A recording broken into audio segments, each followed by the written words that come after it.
Welcome to Flip Flops, brought to you by TreefishEDU. In this YouTube live series, expect some laughs, some flops, some tricks, some tips, and best practices of flip learning. I'm one of your hosts. My name is Eric Geis. I'm an edtech coach, podcaster with Nick, and I recently completed my doctorate in digital transformation in education. And my name is Nick Johnson, and another one of your hosts. I'm a high school chemistry teacher, instructional technology coach, and co-host of Got Tech, the podcast with Geis. Most of all, just a ed tech enthusiast, and happy to be here putting on this show for all you guys tonight. Nice, and that just leaves me. My name is Kyle Nemus. I am a tech coach from New Jersey. I am named one of the top 100 global flip leaders. And today I'm not one of the hosts. I'm the behind the scenes guy, but I'm still excited to be here after a week off. So glad to be back. So if it's your first time tuning in, there is only 2 people in the show. And like I say, I am not one of them. So in a moment, I'll be heading out. But if you have any questions, feel free to type them in. And our hosts here will do their best to answer those questions. So on that note, I'm going to turn it over to Geis and Nick. Take it away, guys. All right. Thanks, Kyle. And definitely welcome back. We missed you last week. So I'm going to get started just in case there's any people listening that are new to flip learning. Just a quick introduction to the whole thing. Flip learning is an educational framework, and it literally does just that. It flips the traditional lecture style classroom around on its head. If you have heard about it before, it's often oversimplified with this idea of doing homework in school and then doing schoolwork at home, which is only part of the truth. It's just sort of like a nice oversimplification of the process. But to us, I think what it really means is that kids are gathering content digitally. And typically this is done with videos. It doesn't have to be, but that's the way we like to envision the whole process. And as they do that, they don't have to be in class. And that's the beauty of the whole thing. And that's where the flipped part comes in. If they don't have to be in class to gather content, what's the benefit? Well, the big one to me is that the class time is now free for what I like to call the fun stuff. The fun stuff is the projects, the labs, the hands-on, the creativity, you name it, the list goes on. Now you've actually got the time to do those things because you don't have to sit there and explain all that content anymore, at least not as much as you did the first time. So that's just a little bit about flipped learning. Guys, why don't you tell them about flip flops? Yeah, I'm going to make this really short.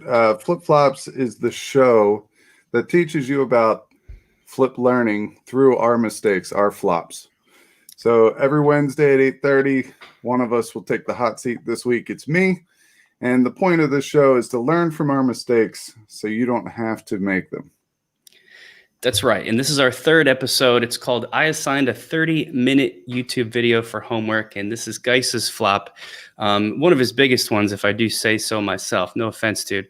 But, I think the whole thing kind of goes back to when you're designing videos, and if you've tried this a little bit with your classes, or if you're about to try it, there's just a lot to pay attention to. I mean, you've got to think about the content. You've got to think about talking about that content clearly. You've got to think about editing it. If you're going to edit that video, how do you post it? How do you share it? What's the delivery method going to be? One of those big pieces is exactly what Geis's mistake was, and that is time. How long are these videos going to be? So for some people, that's just a lot to pay attention to, and some things are like time. For you, my friend, have fallen by the waysides. So what do you think happened here? Yeah, a 30-minute video is a long time, but a long one. Let me paint the picture a little bit. And I'll start by saying how I kind of felt when I got my first job out of college. I was going to come out. I was going to conquer the world. I was going to be the best teacher out there. And everything I did was going to be fresh and new. Well, we were about 6 or 7 years into my career, and I learned about flipped learning. And I was just like, yes, this is what I want to do. I'm a science teacher. I want the students to, live the dream at home and, learn everything in the lecture at home, take their notes. That way, when they come into class, we get to do labs and projects and simulations and all that good stuff. Well, I decided that I was just going to make one video for my lecture. It was 30 minutes long, and I assigned it to them. I didn't see really the harm in it. I figured they could go at their own pace, whatever it may be. But, looking back on it, that probably wasn't the best way of doing things. One big, long video, questionable at best. Yeah, man. I mean, that's a lot. I think it's tough for anyone to sit down for 30 minutes, let alone. I mean, this is when in your biology teaching days. So, especially if it was on photosynthesis, I can't imagine trying to trying to sit through that stuff. But I will tell you this: as crazy as that is, and this is usually the way it goes. Guy sort of dives in head first, and I watch from the sidelines and learn from it. Watching this 30-minute video experience, I started flipping my classroom and I stuck to I wanted to make sure that all my videos were like 5 minutes or less. I just figured that'd be like, if I was in high school, that'd be a nice number to hear, like, oh, cool, my homework is watching a 5-minute video, which was okay. But just recently, somebody totally flipped this on its head for me. Somebody we were interviewing for the podcast, actually, and she said, we asked her how long she thought a video should be for, say, like my high school sophomore chemistry class. She said 2 minutes. And I was like, oh my God, 2 minutes. That's incredible. And could you do that? Is that even possible? How much can you talk about in 2 minutes?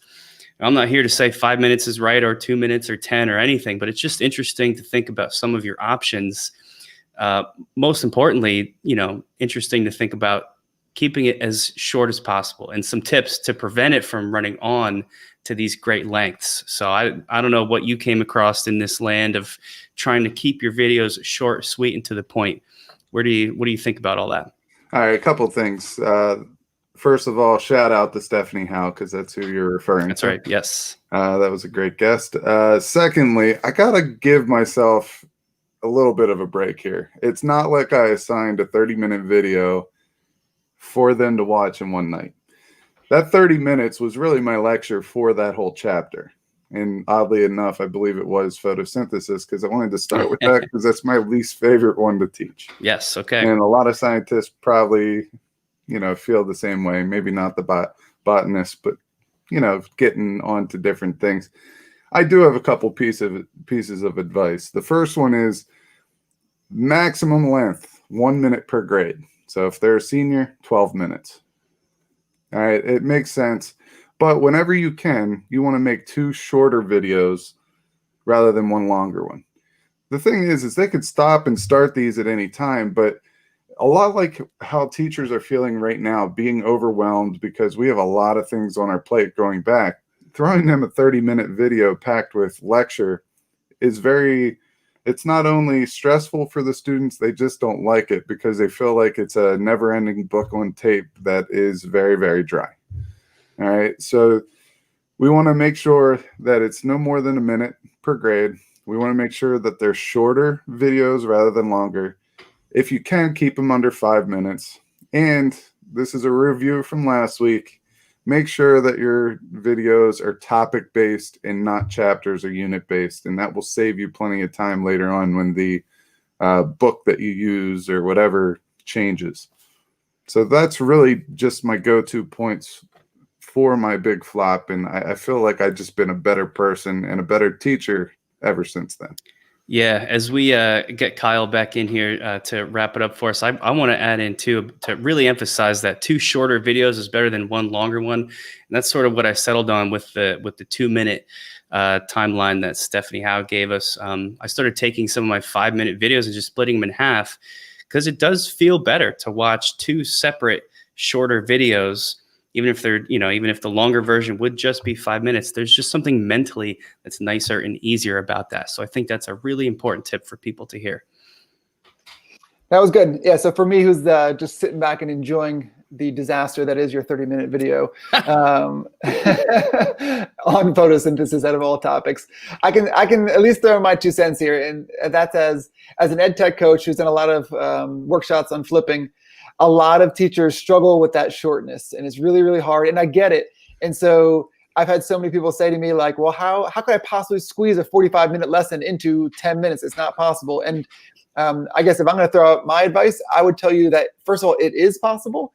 And a couple things that help it make it possible is to not repeat things. So often as teachers, we emphasize and repeat important piece of advice, because we want to make sure the kids really get it in their brain, right? But when you're on video, you don't need to do that because they can repeat anything you say by rewinding the video. And also, I think we have a tendency to talk slow in person, and then also in the video, you're talking really slow. But keep in mind that they can slow you down, they can pause you, they can change your speed. So it's better to be talk quicker, get right to the point, don't repeat yourself. And then I can almost guarantee you can squeeze the 45 minutes. Even you guys might be able to squeeze your 30-minute video. Well, just remember that my 30-minute video is Nick's 15-minute. I talk extremely slow, so just throwing that out there. Yeah, but it's okay because they can even if you talk slow. Okay, so even if you talk slow, if you teach your students also how to manipulate the speed of YouTube videos, that'll help too. Because as you can tell, I talk crazy fast, so I had to teach them to slow me down, and you might need to teach them to speed you up. So as long as you can teach them to adjust the speed, I think that's going to help too. All right, well, I mean, that's what we got, right? So Nick, I'm going to turn it back over to you to wrap things up. So thank you guys for giving us a little bit of advice, which is, keep it short and sweet and get right to the point. So Nick, if you can wrap it up and tell us about next week's episode. Yep, absolutely. So just a little bit about this episode in general to recap before we move on is remember to keep your videos short so that students will actually watch them. A common guideline is that 1 minute per grade level that guys talked about. Second thing to consider is that if you've got a long video, you just can't shorten, try to split it up. Students would rather watch 3 separate 3-minute videos than 1 single 9-minute video. And then for next week, we'll take a look at one of Kyle's flops where he gave his students so many choices that they chose none of them. Very interesting. In the meantime, remember to go to TreefishEDU.com/virtualpd. You can subscribe there and we'll send you out some email reminders for all of our upcoming events, including these live recordings. Thanks a lot for watching.